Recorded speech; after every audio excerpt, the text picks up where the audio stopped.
मेहमानों का 18 नाउ स्वदेश पर बहुत बहुत स्वागत है। मैं तृप्ति बात कर रही हूं और सबसे पहले लक्ष्मीकांत जी आपसे समझना चाहेंगे बाजार की चाल को कैसे देख रहे हैं आप, इस गिरावट को कैसे एनालिसिस कर रहे हैं और साथ ही देखिए बैंकिंग शेयर की बात करें तो प्राइवेट बैंकों से काफ़ी दबाव देखने को मिल रहा है, वहीं PSUs बढ़िया परफॉर्मेंस दे रहे हैं। सेकेंड हाफ में कैसे रह सकती है बाजार की चाल और कौन से लेवल्स अहम होंगे निफ्टी और बैंक निफ्टी के लिए? जी, आप सभी को गुड आफ्टरनून। जिस तरीके से फॉलो थ्रू बाइंग मोमेंटम की हम उम्मीद कर रहे थे, उस तरीके की जो मोमेंटम आना चाहिए था वो आया नहीं है। फ्राइडे के सेशंस में हालांकि जो कंसोलिडेशन ब्रेकआउट हमें देखने को मिला था वो आज सस्टेन नहीं हो पाया, क्योंकि हम सबको पता है कि क्रूड ऑयल के प्राइजेस अभी 90 के आसपास ट्रेड करते हुए दिखाई दे रहे हैं, जिसके मद्देनजर हमें ग्लोबल जो प्रेशर देखने को मिल रहा है उसका सीधा सीधा इम्पेक्ट हमारे बाजार पे भी आता हुआ दिखाई दे रहा है। बट मुझे लगता है कि पुल बैक मूव आने की उम्मीद है। सेकंड हाफ में हमें यहाँ पर एक बाउंस बैक मूव देखने को मिलेगा, क्योंकि दोनों ही जो इंडेक्स हैं निफ्टी और बैंक निफ्टी अपने सपोर्ट लेवल के पास ही ट्रेड कर रहे हैं। तो मुझे लगता है कि 24,100 के सपोर्ट के साथ यहाँ पर निफ्टी में भी पुल बैक मूव देखने को मिल सकता है। अगर फिर से 24,300 के ऊपर सस्टेन होता है निफ्टी, तो वहां से फिर से हमें एक अच्छा मोमेंटम देखने को मिलेगा। वहीं पर बैंक निफ्टी भी अपने क्रूशियल सपोर्ट के पास ही कंसोलिडेट करता हुआ आ रहा है। 57,300 से लेकर 57,000 जोन का सपोर्ट है, मुझे लगता है कि वो एक स्ट्रॉन्ग सपोर्ट है। तो इस बैंक निफ्टी में भी आने वाले समय में हमें एक तेजी देखने को मिल सकती है। हालांकि एक फ्रेश बाइंग मोमेंटम के लिए थोड़ा सा इंतजार करना पड़ सकता है, वो हमें दिखाई देगा 58,700 के ऊपर। अगर 58,700 के लेवल्स टूटते हैं तो वहां से फिर से हमें अच्छे खासे अपसाइड के मूव बैंक निफ्टी में भी दिखाई देंगे। सो जो ओवरऑल सेंटीमेंट है वो मिला जुला है, बट मुझे लगता है कि जो PSU बैंक है वो आज के दिन आउट परफॉर्म कर सकते हैं, तो वहां पर हमें एक तेजी देखने को मिल सकती है। ठीक है, तो ये नज़रिया बाजार को लेकर फिलहाल आता हुआ और चलिए आगे बढ़ते हैं। अब आपके सवालों को शो में शामिल करना शुरू करते हैं। हमारे साथ एक लाइव कॉलर मौजूद है, संदीप आनंद। संदीप, बहुत बहुत स्वागत है आपका 18 नाउ स्वदेश पर और योर स्टॉक्स में। कहाँ से बात कर रहे हैं आप? मैडम कपूरथला पंजाब से बोल रहा हूँ मैडम। जी संदीप जी, पहले भी आ चुके हैं शो में आप या पहली बार आ रहे हैं? मैडम काफी बार आ चुका हूँ। जी संदीप जी, तो पता होगा आपको सवाल कैसे पूछना है, बताइए क्या क्वेरी है आज की? मैडम PNC इंफ्रा है मेरे पास 700 शेयर 300 रुपए भाव पे, और एक हिल्टन है मेटल मैडम 600 शेयर 54 पे। PNC इंफ्रा के अलावा दूसरा स्टॉक कौन सा बताया आपने?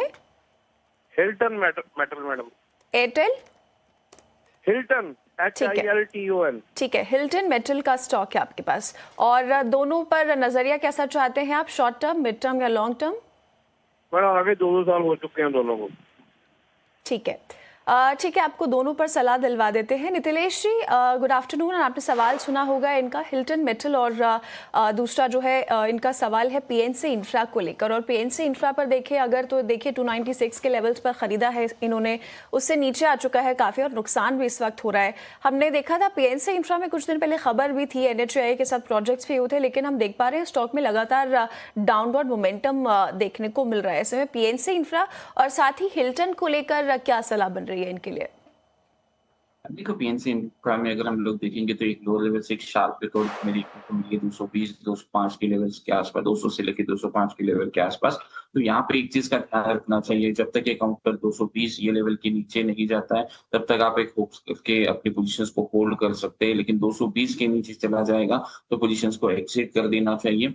ऊपर में अगर हम लोग देखेंगे 265 टू 270 एक बड़ा रेजिस्टेंस, इसको अगर ये क्रॉस कर देते हैं तो आने वाले समय में 320 330 ये लेवल्स भी क्या हो सकते हैं, चार्ट के ऊपर विजिबल हो सकते हैं। और दूसरा जो काउंटर है हिल्टन के बारे में थोड़ा सा मैं इस स्टॉक को ट्रैक नहीं करता हूँ और इसके ऊपर मैं व्यू देना थोड़ा सा अवॉइड करूंगा, क्योंकि स्मॉल टिकट काउंटर है और चार्ट भी काफी कंफ्यूजन लग रहा है, तो थोड़ा सा इसको अवॉइड करने की राय दूंगा। अगर आपके पास पोजिशन है और पहले के, तो एक चीज का ध्यान रखें, इसमें 27.50 रुपए ये लेवल, मतलब यहाँ से भी मैं 20% ऊपर की चीज कह रहा हूँ। यहाँ से जब भी इसमें मोमेंटम आएगा तो एक जिसे कहते हैं कि हम लोग की वाव वाला मोमेंटम स्टॉक में क्या हो सकता है, स्टार्ट हो सकता है। नीचे में बेस मान लो 18.50 रुपए से लेके 19.50 रुपए, ये बेस के आसपास अगर आपको मिलता है तो 17 रुपए 50 पैसे का एक स्टॉप लॉस जरूर मेंटेन करना, और चाहिए तो थोड़ा सा क्वांटिटी ऐड कर सकते हैं। ऑलराइट, तो पीएनसी इंफ्रा को लेकर ये सलाह इन लेवल्स पर आती हुई। चलिए आगे बढ़ेंगे, अगले कॉलर को शामिल करेंगे। हमारे साथ विपिन कुमार जुड़ गए हैं। विपिन जी, गुड आफ्टरनून, बहुत बहुत स्वागत है आपका 18 हाउस स्वदेश पर। पूछिए क्या सवाल है। जी मैडम, गुड आफ्टरनून मैडम। जी, सवाल क्या है विपिन जी आपका? मेरे पास मैडम अडानी टोटल गैस के 300 शेयर हैं, जो मैंने 754 रुपए पे लिए थे। जी, अभी भाव बहुत कम चल रहा है, लॉस भी है, तो क्या करना चाहिए आपके नजरिए से? रखना चाहिए या क्यों निकालना चाहिए? ऑलराइट, और आप लॉन्ग टर्म के लिहाज से पूछना चाहते हैं विपिन जी? जी, लॉन्ग टाइम। बिल्कुल ठीक, बिल्कुल ठीक। लक्ष्मीकांत जी के पास चलते हैं। और लक्ष्मीकांत जी, क्या आपने सवाल सुना है इनका? अदानी टोटल को लेकर ये सवाल पूछ रहे हैं और 754 की इनकी बाइंग है और आज 709 पे कामकाज कर रहा है। थोड़ी सी गिरावट भी देखने को मिल रही है, इनके बाइंग प्राइस से थोड़ा नीचे आ गया है। लेकिन देखिए 6 महीने की जो चार्ट्स दिखा रहे हैं, करीब 33% से ज़्यादा का रिटर्न बना कर दिया है। एक साल में भी करीब 9-10% की रिकवरी इसने दिखाई है। और जहाँ तक ये नीचे गया था स्टॉक, वहाँ से रिकवरी यहाँ पर जारी है। कैसे देख रहे हैं आप आगे की चाल को लॉन्ग टर्म के लिहाज से? क्या इसमें बने रहना चाहिए या फिलहाल यहाँ से एग्जिट की सलाह होगी? देखिए, बने रहने की सलाह रहेगी। पिछले 5 to 6 मंथ का अगर हम पैटर्न देख रहे हैं तो नीचे लेवल से रिकवरी तो देखने को मिली है, बट स्टॉक में एक हर्डल भी है। मुझे लगता है कि 860 के आस 850 860 के पास एक स्ट्रॉन्ग हर्डल है। उसको अगर ये निकालता है तो फिर यहाँ पे फिर से फ्रेश बाइंग मोमेंटम देखने को मिलेगा। बट अभी फिलहाल यहाँ से ऐसा कोई बड़ी गिरावट नजर नहीं आ रही है, इसलिए मैं इनको 650 के स्टॉप लॉस के साथ होल्ड रखने की सलाह दूंगा और इस ब्रेकआउट के इंतजार के लिए बोलूंगा।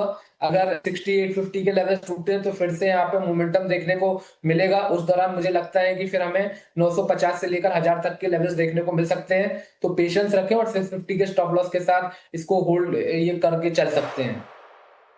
तो पेशेंस रखें और 650 रुपए के स्टॉप लॉस के साथ यहाँ पर बने रहें, ये सलाह आती हुई। चलिए अगले कॉलर को शामिल करेंगे। अमित इस वक्त हमारे साथ बने हैं। अमित, हाय, गुड आफ्टरनून, कहाँ से बात कर रहे हैं आप और क्या सवाल है?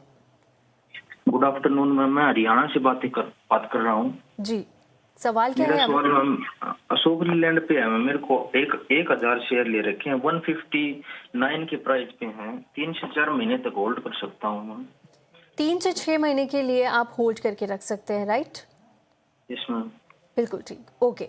अमित, चलिए आपके सवाल को सीधा एक्सपर्ट के पास ही ले चलते हैं। नितिलेश जी, अशोक लेलैंड के शेयर हैं इनके पास, 159 इनका बाइंग प्राइस है और आज 153 पर कामकाज कर रहा है। करीब 1% की गिरावट है और इन लेवल्स पर 5270 का लॉस इस वक्त इन्हें हो रहा है। 3 से 6 महीने का आउटलुक कैसे देख रहे हैं आप? क्या इनके बाइंग प्राइस से ऊपर निकलता हुआ जाएगा, क्योंकि ज्यादा दूर नहीं है शेयर? कैसे देख रहे हैं आप? स्टॉक आपने बढ़िया चुना है, लेवल्स भी अच्छे हैं, ऐसा भी कुछ नहीं कि हायर लेवल के ऊपर आपने खुलता है। लेकिन यहाँ पे मैं थोड़ा सा वेट कर रहा हूँ कि और एक टीप मिले यहाँ से तकरीबन 8 से लेके 10% की। मैंने पहले भी एक व्यू शेयर किया था अशोक लेलैंड के ऊपर कि 135 से लेके 138 ये रेंज इसके लिए क्या हो जाएगा, अच्छा खासा लेवल हो सकता है, वहां पे आप एक्यूमुलेट कर सकते हो। ऊपर में देखो 157 158 जो रेजिस्टेंस है उसको निकालता है तो 165 से लेके 170 ये लेवल से जा सकता है। लेकिन मैं ये देख रहा हूँ कि अगर ये डीप में मेरे को मिलता है तो अच्छा खासा एवरेज भी हो जाएगा और पोजिशनली हम लोग इसको कैरी भी कर सकते हैं। तो दो तरीके से देखें, अगर डीप मिलता है 135 138 के आसपास तो जरूर इसमें प्लस करें, 132 का स्टॉप लॉस मेंटेन करें और ऊपर में एक बार के लिए 157 158 को निकाल देता है तो वहां से एक स्टॉक में फिर से मोमेंटम देखने को मिल सकता है। लेकिन बड़ा पोटेंशियल अपसाइड इसमें ज्यादा एक्सपेक्ट ना करें, थोड़ा सा समय दे स्टॉक को क्योंकि स्लो मूवर है।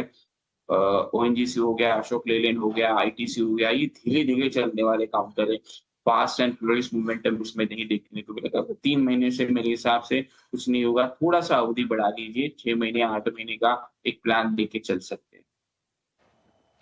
चलिए, तो ये सलाह अशोक लेलैंड पर आती हुई और चलिए आगे बढ़ते हैं। और इस वक्त एक बड़ी खबर आ रही है, वो भी आपको बता देते हैं। यूएस सेक्रेटरी रूबियो का बयान आ रहा है और उनका कहना है कि ईरान बातचीत के संकेत जरूर दे रहा है, बातचीत के लिए तैयार है, लेकिन साथ ही रूबियो का ये भी कहना है कि अमेरिका ईरान के मिसाइल और ड्रोन हमलों का जवाब भी दे रहा है।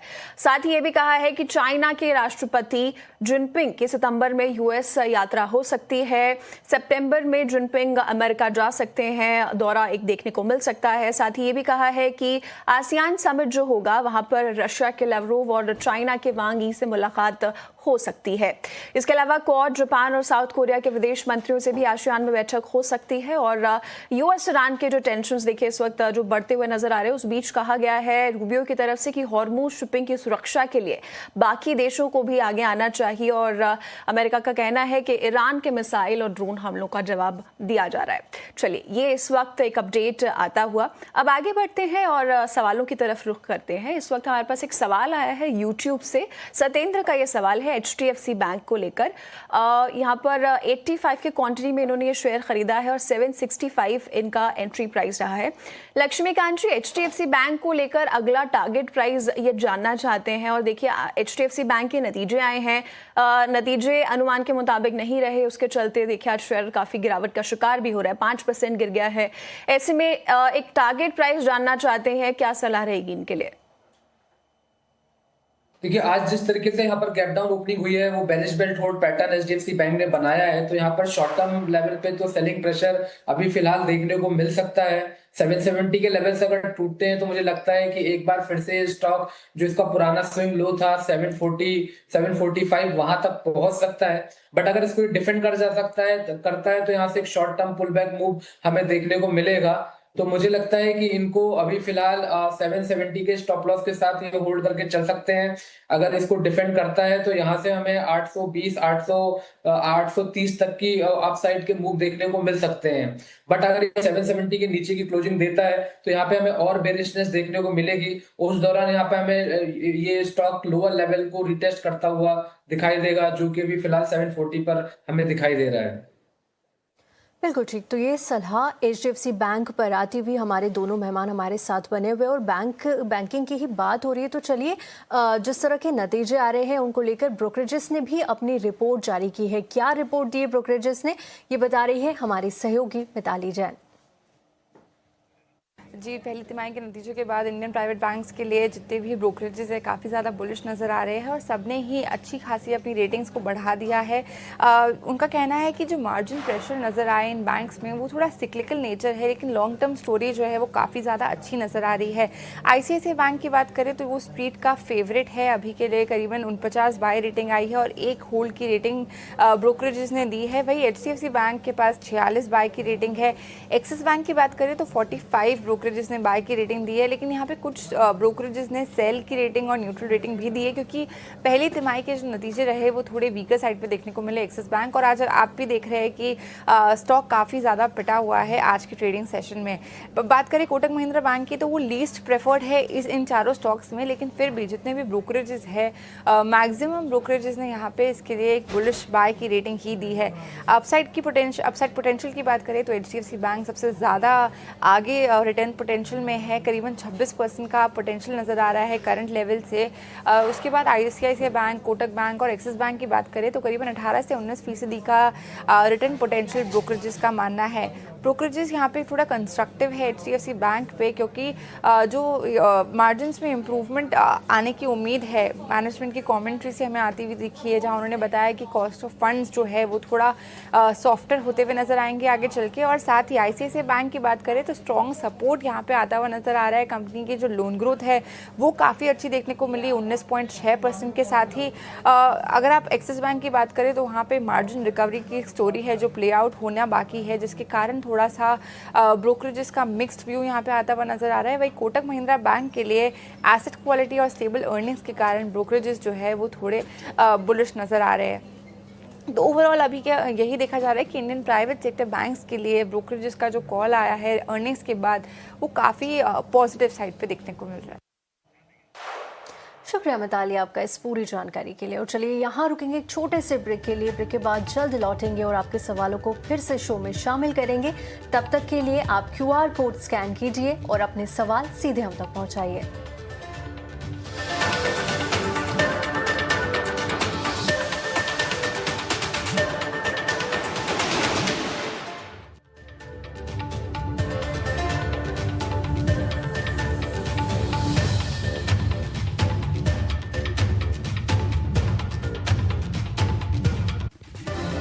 ब्रेक के बाद एक बार फिर से आपका स्वागत है योर स्टॉक्स में।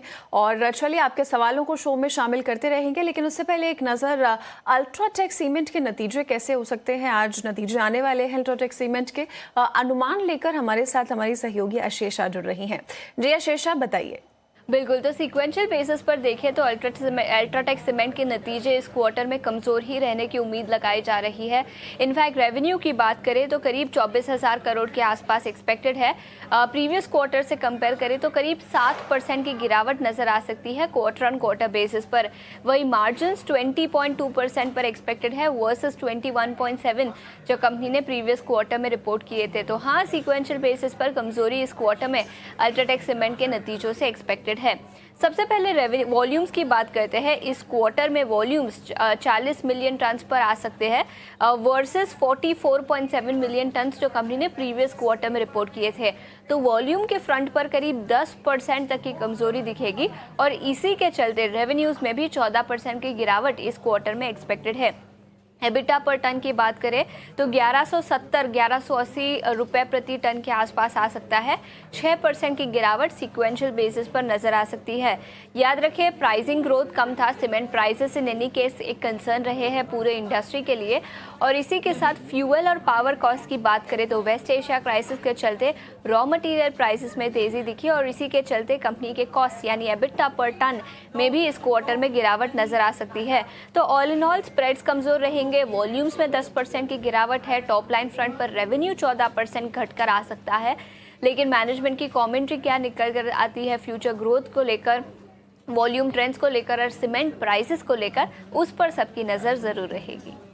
बिल्कुल ठीक है शेषा, बहुत बहुत शुक्रिया आपका इस अनुमान को लेकर आने के लिए। और चलिए हमारे एक्सपर्ट से भी समझ लेते हैं। नितिलेश जी, अल्ट्राटेक सीमेंट पैक से एक बड़ा शेयर है और अनुमान से थोड़े कमज़ोर नतीजे आते हुए नज़र आ सकते हैं। वॉल्यूम्स पर भी दबाव संभव है। आप कैसे देख रहे हैं इसकी चाल को और कितना इम्पैक्ट देखने को मिलेगा अगर नतीजे उम्मीद से कमज़ोर आते हैं तो? देखो, चार्ट्स के हिसाब से अगर हम लोग देखेंगे तो चार्ट में 12,000 से लेके 12,200 ये लेवल काफी बड़ा रेजिस्टेंस। इसको अगर ये क्रॉस कर देता है तो यहाँ से हम लोग सीधा 12,900 से लेके 13,500 ये टारगेट के लिए क्या करेंगे, प्लान करेंगे। स्टॉक मुझे पर्सनली पसंद आ रहा है। समझो ये ब्रेकआउट नहीं दिखाता है और सीधा इसमें 12 से लेके 15% का करेक्शन हमें देखने को मिलता है। जो मान लो 9,800 से लेके 10,400 इस रेंज में अगर मिलता है तो मैं इसमें जरूर बाइंग करना पसंद करूंगा। 9,300 का स्टॉप लॉस होगा और इसमें पोजिशनल एक्सपेक्टेड जो टारगेट मैंने बताया है 12,900 से लेके 13,500 उस टारगेट के लिए मैं जरूर प्लान करूंगा। दोनों तरीके से आप इस स्टॉक को देख सकते हैं। एक तो ब्रेकआउट के ऊपर 12,000 से लेके 12,200 का ब्रेकआउट आने के बाद, या फिर नीचे में 9,800 से लेके 10,400 इस रेंज में जरूर खरीदे स्टॉक में। शॉर्टिंग थोड़ा सा स्टॉक क्या करे, अवॉइड करे। ठीक है, तो ये सलाह अल्ट्राटेक को लेकर बनती हुई और लेवल्स और टारगेट्स भी बता दिए हैं नितिन।